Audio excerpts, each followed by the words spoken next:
All right, so we're going to go through the process that I have for making a traditional mead. It's pretty simple. It's basically just and water and a little bit of yeast and lots of time.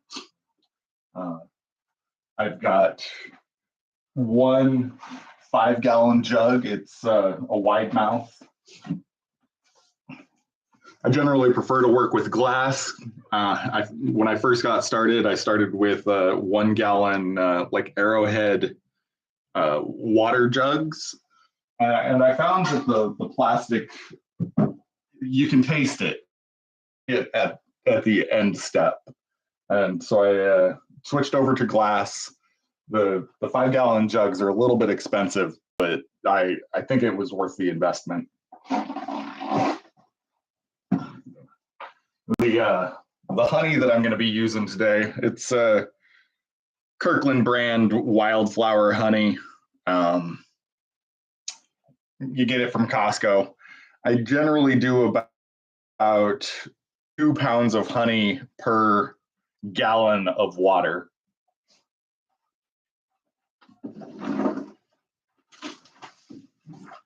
And the water I'm using today is from the local spring. I collected it yesterday, and it's pretty much the most special thing that's going into this.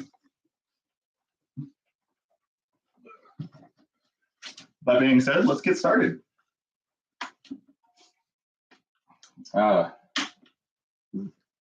Usually it's a little bit easier to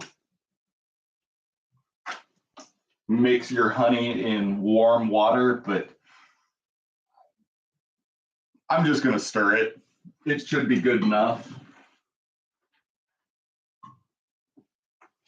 When I'm using tap water, I will boil it, and it's words. You boil it like you're making tea, and you run it through the bottle.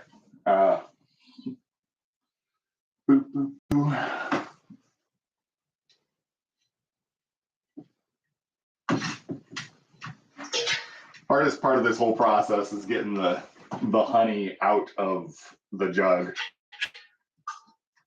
And that's usually where the hot water comes in handy. If you soak the plastic bottle in like 100-degree water, it makes the honey run much smoother.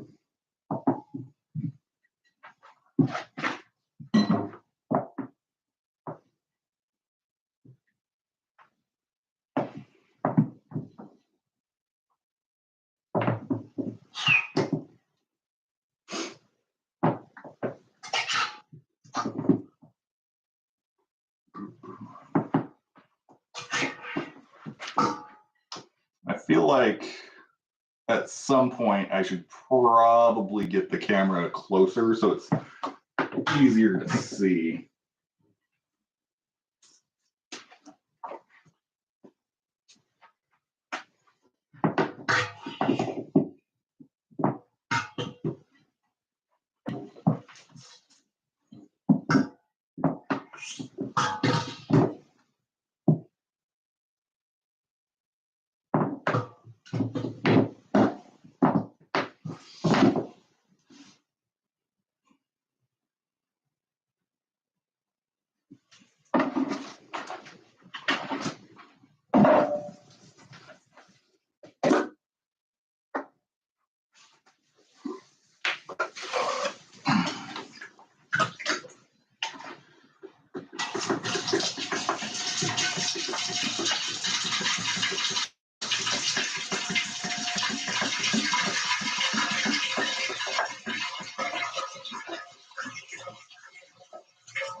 The trick to pouring water is committing.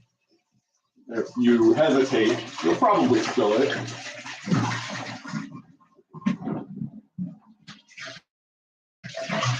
Give that a little bit of a spin. So you get that cyclone effect, so it just sucks it straight out. Hold the water bottle so that it doesn't make a complete disaster of all of your workspace.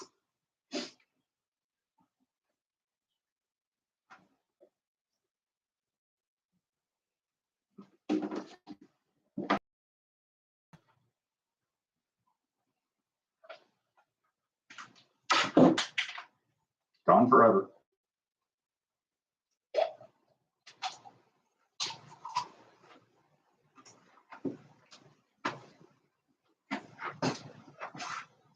So my water line's about here. I'm going to end up scooping out some of the water before I stir it, just so that I'm not splashing it all over the place. But use some judgment based off of the container you're using.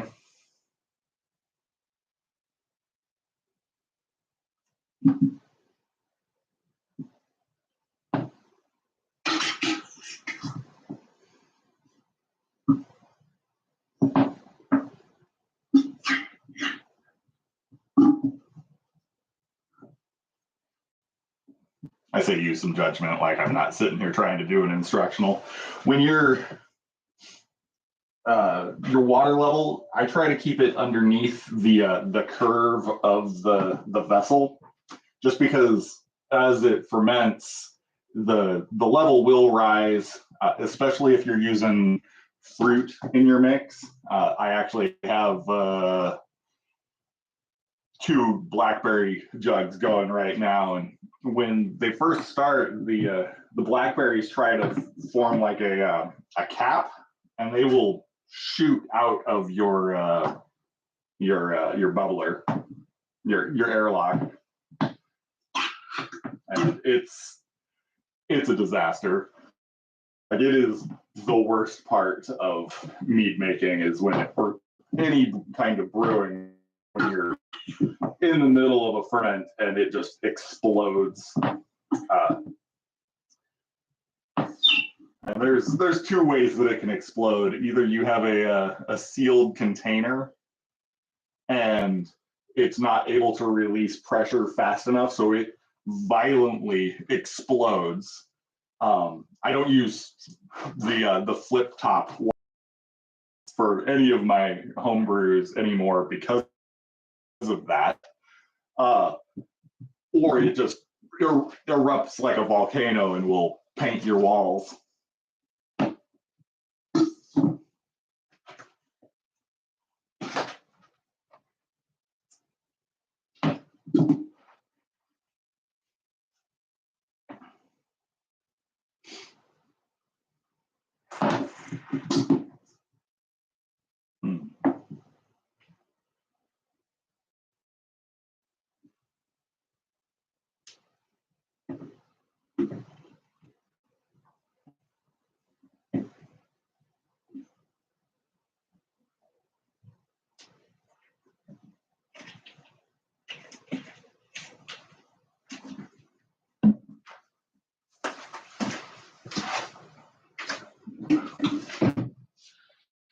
And what at some point I would like to get like a paint stirring paddle, so that I can reach down there really well and just use my drill motor to stir it up real well. But what I've been using is this piece of bamboo. I clean it after every use, but it still has like the blackberry stains on it from my last batch. And you just stick it in there and stir it up. Back in ye old medieval times, they'd use cheesecloth to just cover it. I'm not really worried about introducing any dangerous bacteria into this, just because it gets between 10 and 15% alcohol by volume. And that kills most things that will ever be a problem.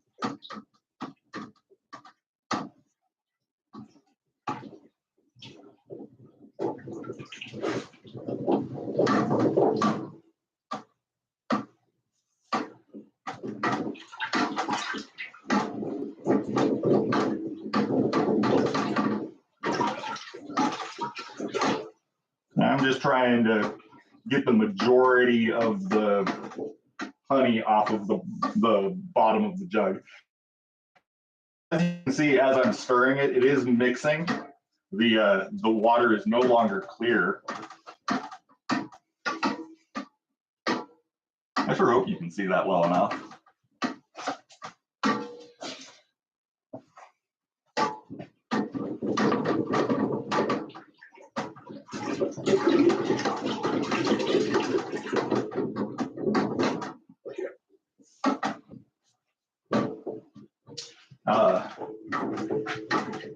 For the first 2 weeks of this mix's existence, I'm going to pick it up and I'm going to shake it. I usually like doing like a rotational rather than up and down, just because the up and down will be a problem. And the reason for that is the yeast that we're going to add here will start to settle in the bottom, and you want to stir it up to give it enough oxygen to keep bubbling.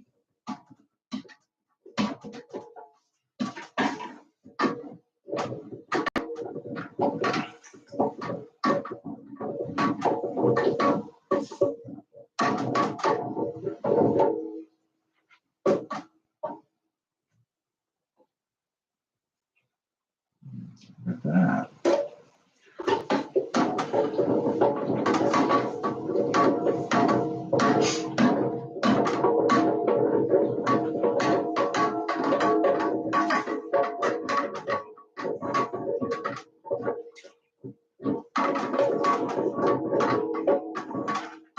And as soon as I add the yeast in here, within 15 minutes of it going, it'll start bubbling.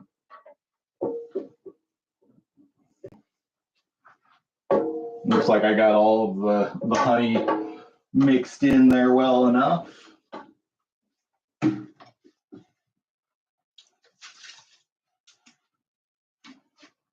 So the yeast I'm using is this stuff, the Red Star Premier. It's like a champagne yeast.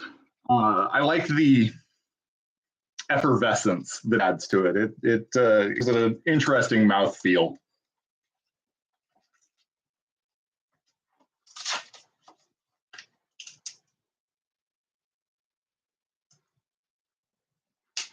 Very important. Always cut away from yourself. We like having all of our fingers intact.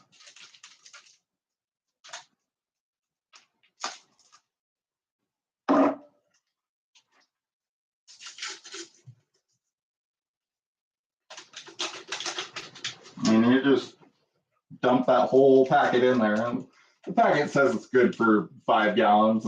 This ends up being about 4 gallons with the water and the head space. And then you just keep stirring it. It's got an interesting like bread smell to it. It's bread and honey. That's how I would like to describe that.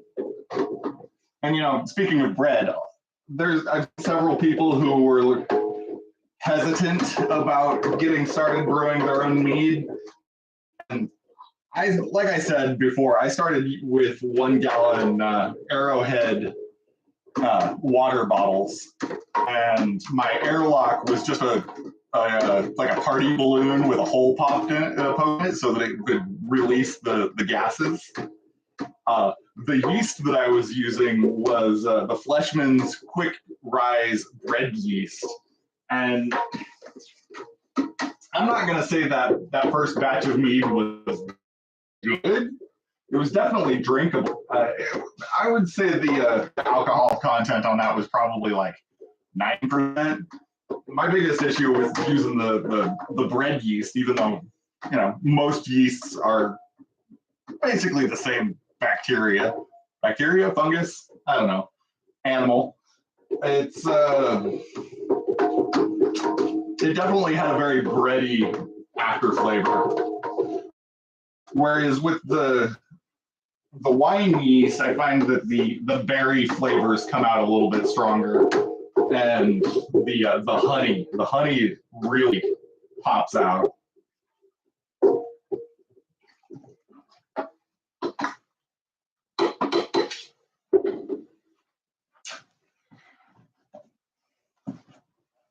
Very important to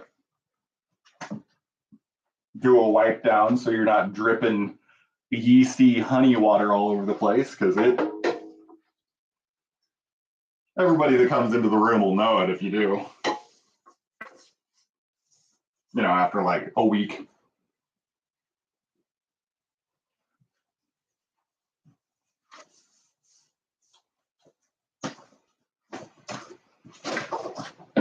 Hang you back up. So the cap system that I have is just this, it's got a rubber seal on it, little hole here. You just stick that on, grab a bubbler,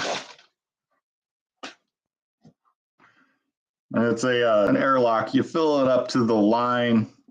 I've seen people just fill it up with just water. I prefer to use gin, just because the high proof alcohol, it's gonna kill anything that gets in there. Sometimes when you're fermenting, you'll get a back pressure that'll suck your airlock fluid back into the keg. And you know, if you have bugs or just any kind of floaty in there, you want it mostly sterile.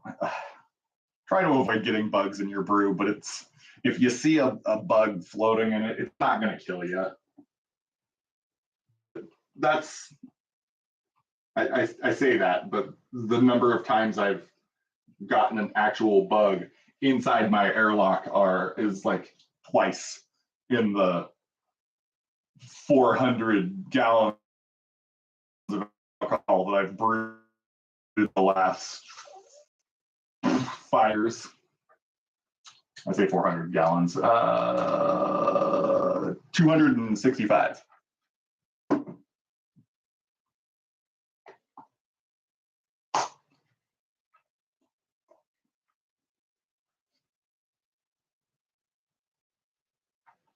Yeah, there we go. Now, pick you up and bring you over here for a second. The airlock here, there we go, let's get you right close, is just about even. And like I said, within 15 minutes, that'll start bubbling. Now for the fun stuff. We're gonna take that and push it back out of the way. We're gonna pull this one forward.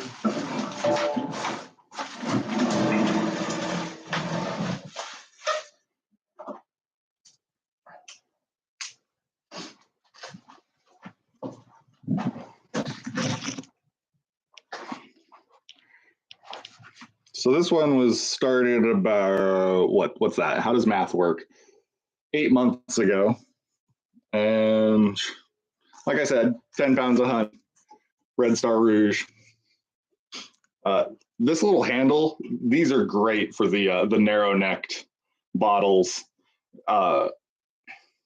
this whole setup weighs probably 60 pounds, so it's manageable, but not quite as light as I would like it to be. But you can't change the weight of water. So what I'm going to do is I'm going to open this up. There it is. Without throwing that gin everywhere. Ooh, that smells real good. And I got a rubber tube here that is my siphon. We're gonna stick that in there.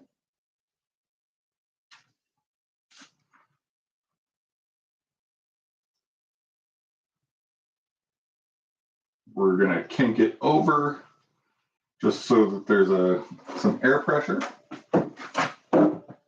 Ooh, water.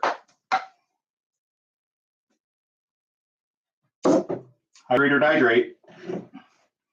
And we're gonna put a little bit of that in there.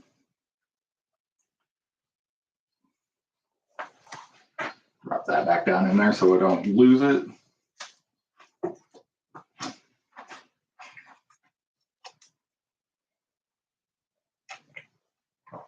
And that tastes like it's ready to go. So after about 8 months of fermenting, I'm sorry, 8 months, 4 months, I transfer it to one of these narrow neck bottles and get most of the sediment out.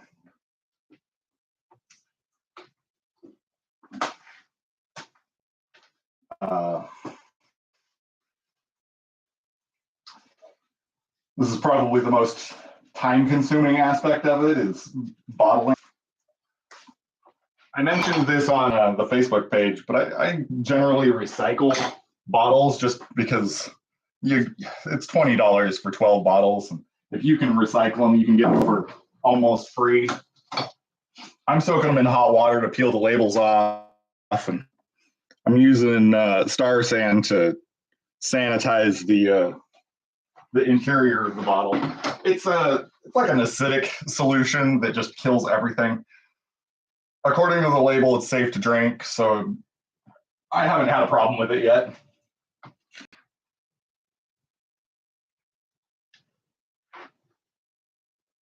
Then we get that out. Ooh, nope, not quite.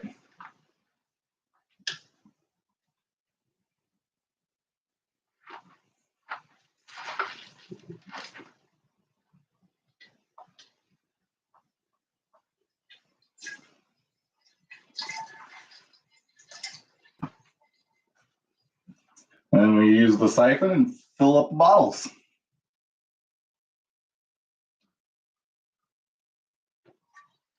This is usually the part where I break out my chair and just sit down, and I'll fill up 20 bottles with this jug.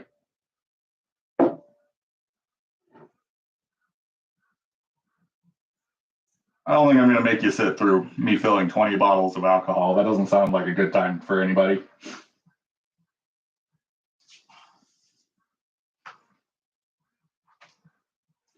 But you know, you sit here, you watch your level rise until you're right there at the neck.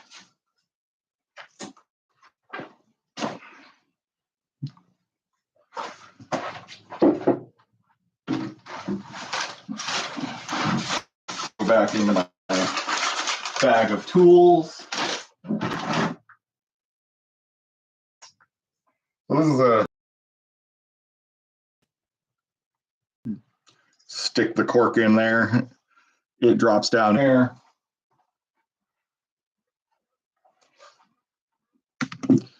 Now for some risky business.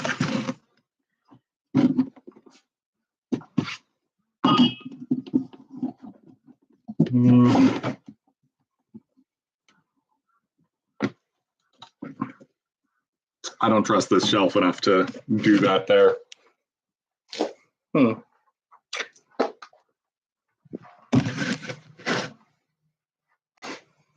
we go. That's all of that. Bring you over here.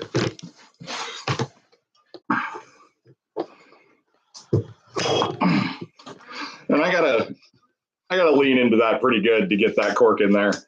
But once it's in, it's in.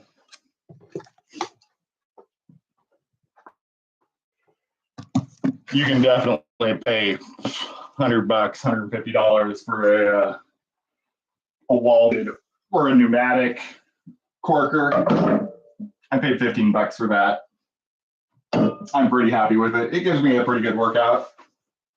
I'm going to fill up this clear bottle so that you can actually see how clear the mead ends up. And I'm going to see if I can figure out how to answer any questions for anybody that pop up.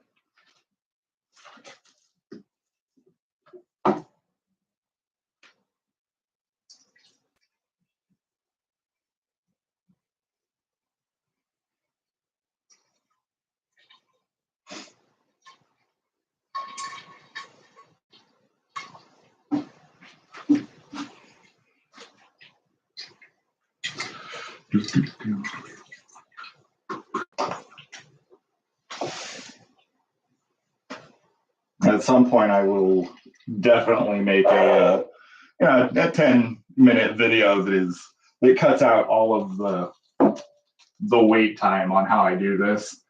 I'd like to start posting videos on our various crafts here once a month. I feel like knowledge and information should be free and fairly easy to access. So if you have any projects that you'd like to see us work on, why is that not working?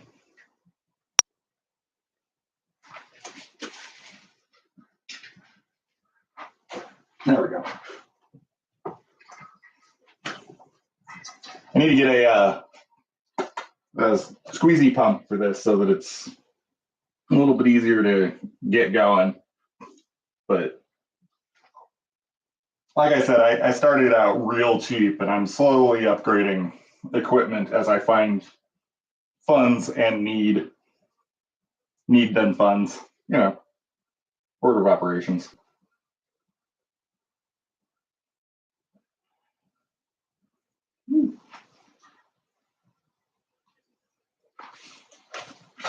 And you can kind of see what I was talking about the effervescence. I get the bubblies near the top. Bring this over here one more time. Grab the corker and the cork.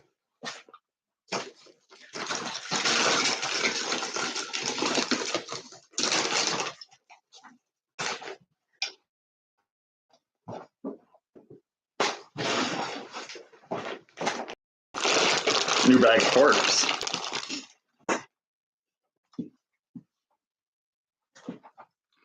So like I said, this cork insert drops right in.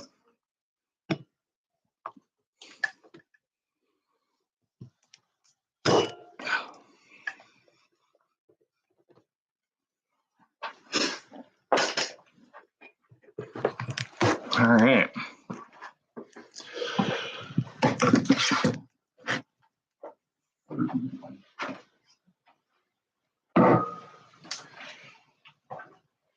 I'm going to wait and see if any questions pop up, and then I will answer those. But like I said, I'm not going to make anyone sit here and watch me do the 20 bottles that it'd take to fill this up. Looks like this is making a liar out of me. I was hoping that by the time I got to it, it would show some bubbles going, but it hasn't quite hit that yet. I'll have to take a short video of it tomorrow when it gets going. It's probably 60 degrees in here, so it's not like real warm. So it's going a little bit slow today.